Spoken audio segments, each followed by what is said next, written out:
Bonjour, je suis heureux de vous retrouver pour cette vidéo d'astrologie dans laquelle nous allons parler des influences de cette semaine du lundi 29 juillet.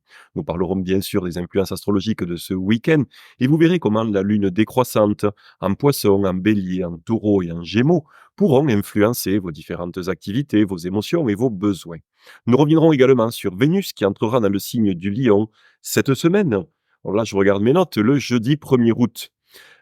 Également, ce vendredi matin, un point particulièrement important, la Lune est toujours conjointe au nœud lunaire nord, et ce jusqu'au samedi 27 juillet à 2h12 du matin.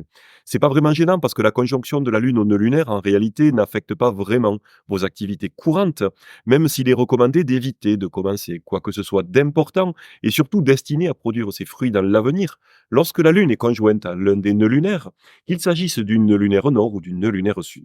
Ces conjonctions arrivent chaque mois, puisque si les nœuds lunaires se déplacent assez lentement, ils font un tour complet du zodiaque en environ 18 ans. La Lune, quant à elle, parcourt les 12 signes du zodiaque en un peu plus de 27 jours. Je vous le disais, la Lune est toujours décroissante, c'est-à-dire qu'elle favorise le fait de faire le point, de ralentir, de freiner le rythme, peut-être même pour développer une approche un petit peu plus introspective, hein, quant aux différentes influences des signes qu'elle va traverser. À la fois des influences favorables, mais également des différents défis qui sont à relever pour chacune des influences, des signes dont nous allons parler. Puisqu'effectivement, la lune décroissante, c'est un temps généralement de pause pour vous, durant lequel vous allez pouvoir profiter de tirer les leçons du passé peut-être, hein, et puis également de voir quelles sont les pages que vous désirez tourner. Parce que la lune, si la lune croissante vous aide à mettre en place de nouveaux projets, au contraire, la lune décroissante vous aide, comme je vous le disais, à ralentir, mais également à réduire, à ralentir, à éloigner, à bannir et peut-être même à mettre un terme à ce qui n'a plus de place dans votre avenir. Pourquoi? Eh bien parce que nous disposons tous de réserves, d'énergie, de temps, peut-être même de moyens, qui nous empêchent de courir après tous les objectifs en même temps et il faut bien à un moment donné effacer l'ardoise pour pouvoir faire la place, pour que la nouveauté puisse entrer dans notre vie. Eh bien, finalement, c'est à cela que servent les différentes phases lunaires décroissantes qui arrivent, eh bien, à chaque cycle lunaire tous les mois. Également, un point important, vous allez pouvoir profiter d'influences lunaires particulièrement favorables cette semaine, tout particulièrement le mardi 30 juillet, entre 15h51 et 20h49, parce que la Lune n'appliquera aucun aspect dissonant, c'est-à-dire carré ou opposition aux autres planètes du septénaire. De même, vous allez, et c'est assez exceptionnel pour le souligner, vous allez pouvoir profiter d'un créneau particulièrement intéressant également à partir du mercredi 31 juillet à 19h21 jusqu'au mardi 6 juillet à 9h34. Alors, si vous n'avez pas le temps de noter toutes ces dates et ces heures que je vous donne, vous pouvez les retrouver dans la rubrique information de mon site alexandrejoanne.com, mais également dans la lettre d'information astrologique que je vous envoie tous les lundis matins et tous les vendredis matins. Vous pouvez également vous inscrire. Vous trouverez le lien en description de cette vidéo. C'est totalement gratuit et bien sûr sans aucun engagement. Ce vendredi matin, la Lune se trouve toujours donc dans le signe des Poissons, qui renforce considérablement votre sensibilité, votre réceptivité, ainsi que votre empathie et votre compassion. Vous pouvez donc en profiter pour mettre en place des activités en vous laissant aller au gré de vos besoins, au gré de vos envies, peut-être même au travers d'activités créatives ou créatrices. De par le fait de ce renforcement de votre sensibilité, de votre empathie, vous pourriez également, être beaucoup plus réceptif ou réceptive aux influences extérieures. Alors c'est une chose intéressante, par exemple, avec le renforcement de votre sensibilité, de votre réceptivité, de votre intuition, pour prévoir, par exemple, des exercices de développement psychique, des séances de voyance, de médiumnité. Mais attention toutefois à ne pas vous laisser vampiriser, soit par une ambiance extérieure qui viendrait, à vous envahir émotionnellement, soit par des personnes peut-être, mal intentionnées ou même tout à fait inconscientes, mais qui sont de véritables vampires énergétiques parfois et qui pourraient bien également vous atteindre. Alors dans un tel cas, vous avez des pierres comme la labradorite qui vous permettent de vous protéger, mais vous avez également l'élixir floral walnut. Walnut en anglais, vous savez, c'est le noyer. Donc imaginez cette coquille de noix qui va venir vous protéger des influences extérieures, que ce soit des influences astrologiques, des influences de l'ambiance, de l'influence d'autres personnes, voire même de l'influence de vos habitudes et de votre passé. Voilà pourquoi d'ailleurs l'élixir floral walnut accompagne généralement toutes les phases de changement et de transformation. Ensuite, à partir du samedi 27 juillet à 11h02 du matin, la Lune entrera en bélier, en zodiaque sidéral toujours, hein, conforme à la réalité astronomique observable. Et la Lune restera en bélier jusqu'au lundi 29 juillet à 14h51. La lune en bélier, elle développe le courage, le dynamisme, d'agir pour votre volonté, selon votre volonté, mais également selon votre ambition. La lune en bélier, elle vous aide de manière traditionnelle à dépasser vos peurs, à dépasser vos angoisses, à dépasser vos craintes et vos limites. Et vous pourrez alors vous confronter à ce qui pouvait vous effrayer par le passé, de manière à faire bouger les lignes. Parce que la lune en bélier, elle ne favorise pas vraiment les actions sur le long terme, elle favorise au contraire des actions de courte durée, des actions intenses, moi j'aime bien dire des actions coup de poing, qui vous permettent en peu de temps, avec dynamisme, énergie, courage, de faire changer des choses et surtout d'apporter le changement que vous désirez voir naître dans votre vie. Voilà pourquoi la lune en bélier, elle développe ce profond besoin d'initier le changement, d'entrer en mouvement, d'agir, de faire quelque chose pour vous-même et par vous-même. Bien sûr, dans ce cas-là, vous pouvez manquer de considération pour les autres. Vous pouvez manquer de diplomatie, vous pouvez manquer de tact, vous pouvez manquer également un petit peu d'empathie. Vous pouvez manquer aussi, de recul, comment dire? De recul sur ce que vous allez entreprendre, ce que vous allez faire. Voilà pourquoi la lune en bélier, elle développe aussi l'impatience, l'impulsivité, parfois même l'agressivité et la colère et même l'inconséquence. Dans un tel cas, vous avez par exemple l'élixir floral, Impatient qui va vous aider si, vous vous sentez agacé, énervé, irrité, parce que les choses ne vont pas aussi vite que ce que vous aimeriez ou parce que les personnes autour de vous ne vont pas aussi vite que ce que vous aimeriez. Dans ce cas-là, cet élixir floral sera d'une grande aide. De la même manière, dans la mesure où la lune en bélier, elle vous incite à prendre les devants pour agir pour vous-même, selon votre volonté, votre ambition et par vous-même, ça pourrait aussi vous pousser à faire des excès d'autorité ou même à même verser sur un comportement quelque peu tyrannique. Dans ce cas, ce sera l'élixir floral Vine qui va vous aider à guider, inspirer les autres, mais sans les écraser, sans chercher à les dominer ou même sans chercher à être dans un comportement de domination excessive ou d'emprise sur les autres. Ensuite, à partir du lundi 29 juillet, à 14h51, la Lune entrera en taureau. La Lune restera toujours en zodiaque sidéral, le taureau, hein, dans ce signe jusqu'au mercredi 31 juillet à 20h25. La Lune en taureau, le taureau, c'est un des domiciles de Vénus avec le signe de la balance, c'est également un signe de terre et de mode fixe. La lune en taureau, qu'est-ce qu'elle vous incite à faire? Qu'est-ce qu'elle développe? Eh bien, elle développe un profond besoin de sécurité et de confort, et notamment sur le plan relationnel, affectif et matériel. Pourquoi? Ce profond besoin de sécurité, eh bien, parce que la lune, elle est en exaltation dans le signe du taureau. Pourquoi, cette emprise du matériel et des finances? Parce que Vénus, c'est à la fois, la planète qui vous parle de la création, de l'amour, des plaisirs, mais également, et c'est moins connu, c'est pour ça que je le répète dans chacune de mes vidéos et dans chacune des newsletters, l'information astrologique, Vénus, c'est également le significateur des finances et de l'argent. Dans un signe de mode fixe comme le taureau, dans un signe de terre, c'est-à-dire qu'il y a des préoccupations pratico-pratiques, matérielles, il faut des résultats tangibles, palpables, que ce soit aussi bien dans vos actions, dans vos pensées, que dans vos plaisirs. C'est aussi pour cette raison que le signe du taureau et la lune en taureau tout particulièrement développera une approche très, comment dire? Sensitive. C'est-à-dire que vous allez percevoir ces différents projets créatifs, artistiques, mais également l'amour et les plaisirs au travers de vos 5 sens. Voilà pourquoi on parle à la fois des plaisirs simples de la vie, par exemple les plaisirs de la table, mais également pour l'amour, le signe du taureau, il faut vraiment garder à l'esprit que c'est le signe le plus sensuel de tous. Parce qu'on est vraiment sur cette approche très tactile, très sensitive du plaisir et de l'amour. Bien évidemment, cette recherche de sécurité, vous allez pouvoir vous intéresser avec cette lune décroissante, sur tout ce qui vous empêche justement d'établir ce confort, cette sécurité matérielle sur le long terme. Une fois que vous avez identifié les points qui ne vous procurent par exemple, prenons, les dépenses. Faites une liste, un fichier Excel ou sur, un papier, peu importe, hein, de toutes vos dépenses mensuelles. Identifiez ces dépenses qui ne vous apportent aucun plaisir, qui ne renforcent pas, qui n'apportent pas de sécurité et vous allez pouvoir, par exemple, les éliminer. Voilà une application très intéressante, très pratique, d'une lune décroissante dans le signe du Taureau. Pour aller plus loin, de manière un peu plus peut-être subtile, le signe du taureau, il développe cette fixité, cet attachement, que ce soit aux biens matériels, aux situations, mais également aux personnes au travers, eh bien, d'un attachement, parfois peut-être d'une jalousie excessif vis-à-vis des autres, de ceux que vous aimez dans votre vie, mais également des biens matériels. Et cette lune décroissante taureau est idéale pour vous interroger sur votre rapport à l'attachement. Est-ce que cet attachement est juste? Et dans ce cas-là, eh bien, il vous permet de bénéficier d'une certaine stabilité, d'un certain confort et d'une certaine stabilité, d'une sécurité même qui est tout à fait normale, une recherche normale dans la vie. Mais est-ce que cette démarche est excessive?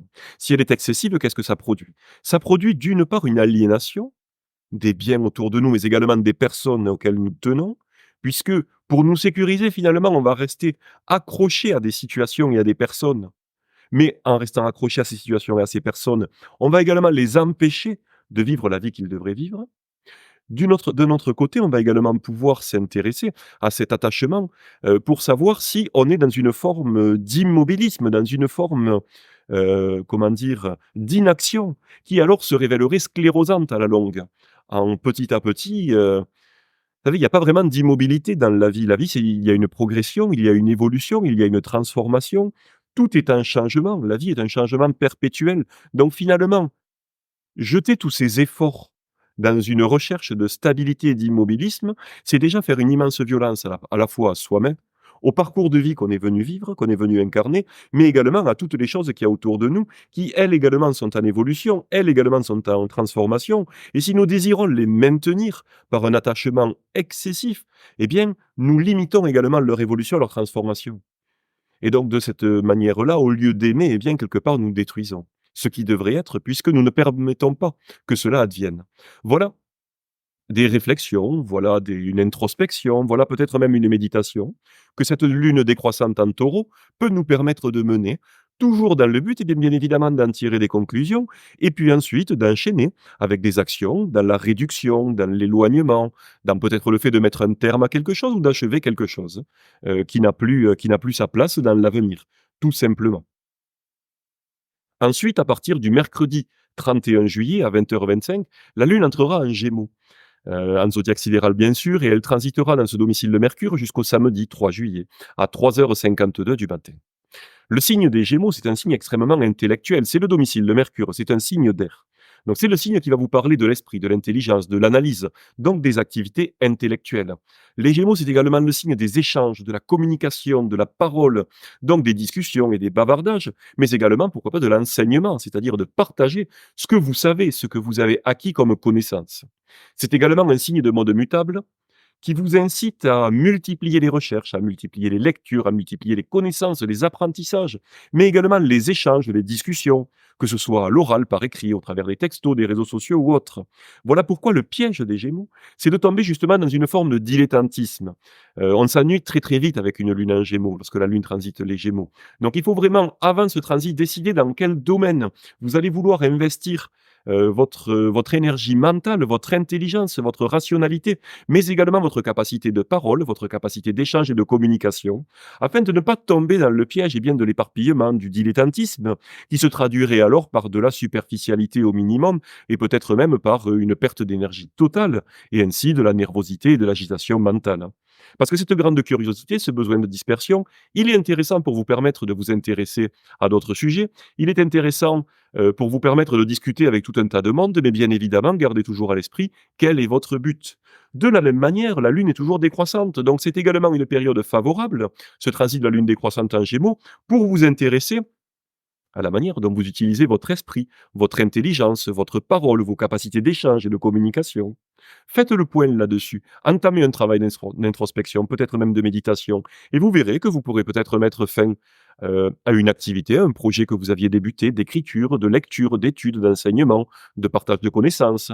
Vous pourrez également peut-être mettre un terme ou réduire un excès de rationalité ou une approche beaucoup trop mentale, beaucoup trop rationnelle, qui vous coupe par exemple de votre émotion, de votre sensibilité, mais également de votre intuition.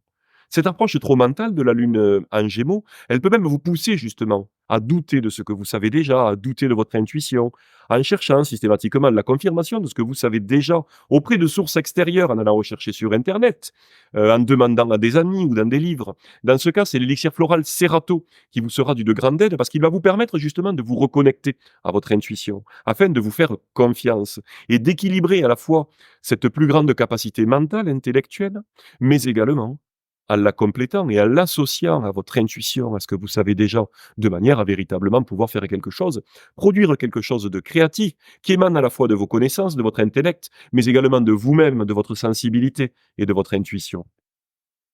Ensuite, à partir du jeudi 1er août, nous allons maintenant revenir sur, l'entrée de Vénus dans le signe du Lion. Donc Vénus entrera en Lion le jeudi 1er août et la planète, de l'amour, des arts, mais également de l'argent et des plaisirs transitera dans ce signe de feu jusqu'au dimanche 25 août. Alors Vénus, je viens de vous le dire, c'est le petit bénéfique en astrologie traditionnelle. Il vous parle de la beauté, des arts, des plaisirs, des amours. Il est également de l'argent et des questions financières. Le signe du Lion, c'est un signe de feu, tout d'abord. C'est-à-dire un signe qui va vous pousser à vivre ces différents domaines avec fougue, avec passion, avec beaucoup d'énergie et de confiance, beaucoup d'élan finalement pour vivre ces différents domaines.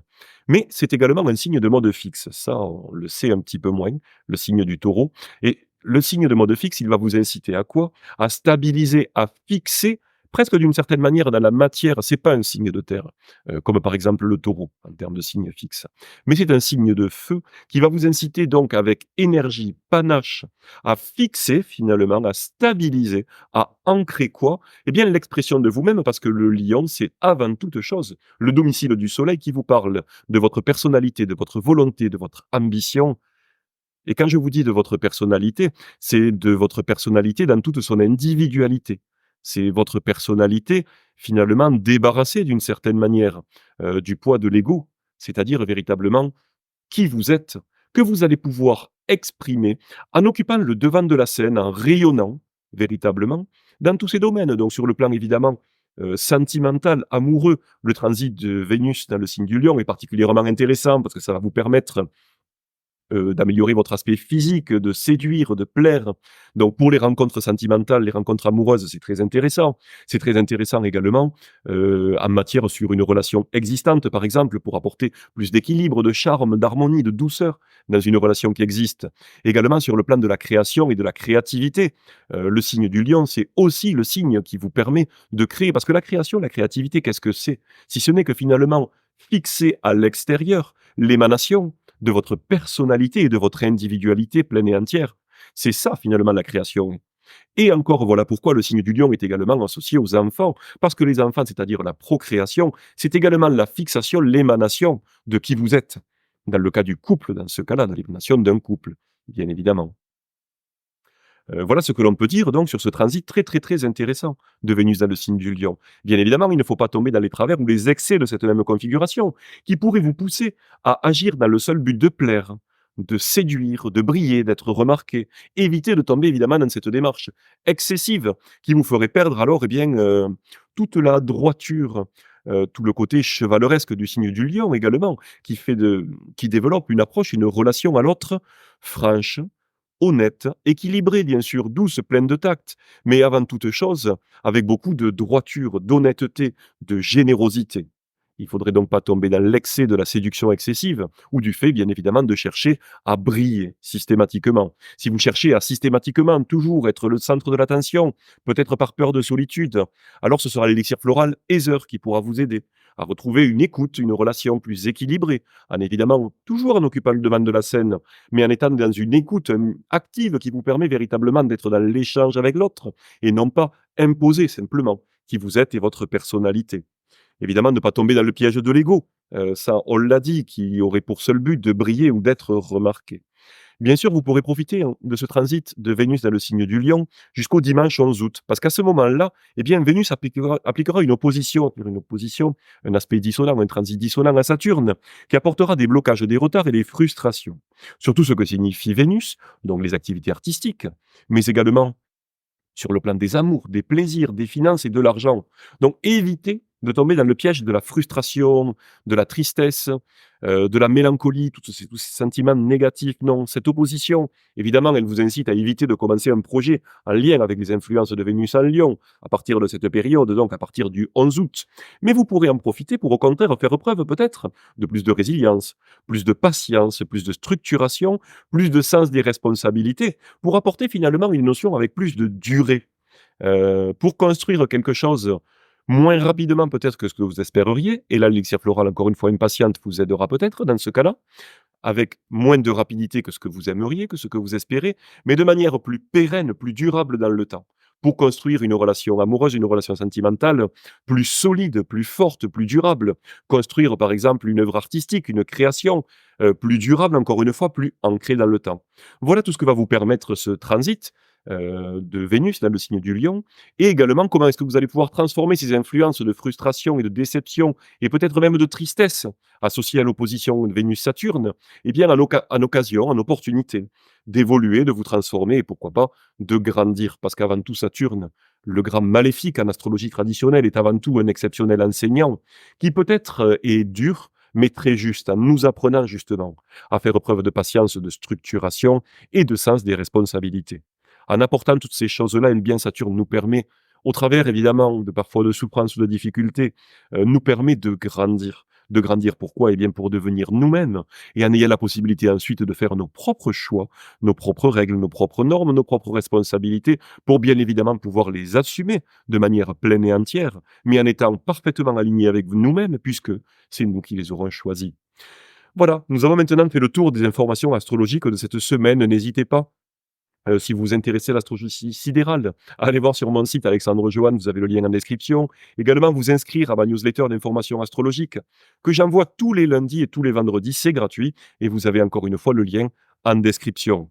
Je vous souhaite donc une belle journée, un très beau week-end et une belle semaine. À la semaine prochaine. Bye.